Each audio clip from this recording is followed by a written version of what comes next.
സംസ്ഥാനത്ത് ലൈഫ് മിഷനിലൂടെ നൽകിയ വീടുകളിൽ കേന്ദ്ര വിഹിതം വിസ്മരിച്ച മുഖ്യമന്ത്രി. വീടില്ലാത്തവർക്കായി 4 ലക്ഷത്തോളം വീടുകൾ ഇടത് സർക്കാർ നിർമ്മിച്ചു നൽകിയെന്നാണ് അവകാശവാദം. CPM Kovalam area committee office ഉദ്ഘാടന വേദിയിലായിരുന്നു കേന്ദ്ര വിഹിതം മറച്ചുവെച്ചുള്ള മുഖ്യമന്ത്രിയുടെ പ്രസംഗം.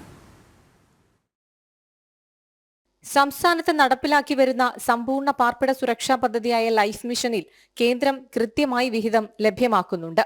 പ്രധാനമന്ത്രി ആവാസ് യോജനയിൽ നിന്നുള്ള കേന്ദ്ര വിഹിതത്തിന്റെ കാര്യം സംസ്ഥാന സർക്കാർ വിസ്മരിക്കുന്നത് പതിവാണ്. കഴിഞ്ഞ ദിവസം CPM Kovalam area committee office ഉദ്ഘാടന വേദിയിൽ ലൈഫ് മിഷൻ സംസ്ഥാന സർക്കാരിന്റെ അഭിമാന പദ്ധതിയെന്നായിരുന്നു മുഖ്യമന്ത്രിയുടെ അവകാശവാദം.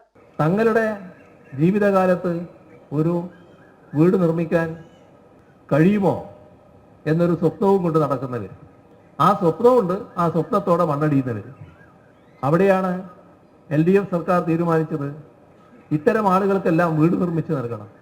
അതിനാണ് ലൈഫ് എന്ന മിഷൻ പ്രവർത്തനം ആരംഭിച്ചത്. നമ്മൾ അന്ന് കണക്കാക്കിയത് 5 ലക്ഷം വീടുകളായിരുന്നു.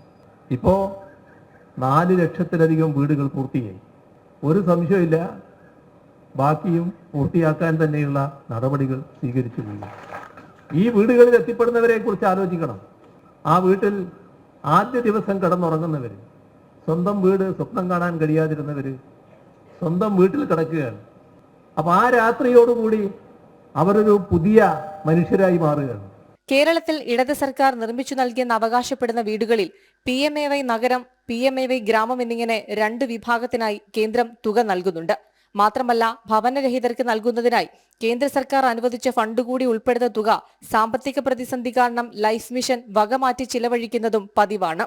ഇത് കാരണം നിരവധി വീടുകളാണ് പാതിവഴിയിൽ നിർമ്മാണം നിലച്ചിരിക്കുന്നത്. ജനം, തിരുവനന്തപുരം.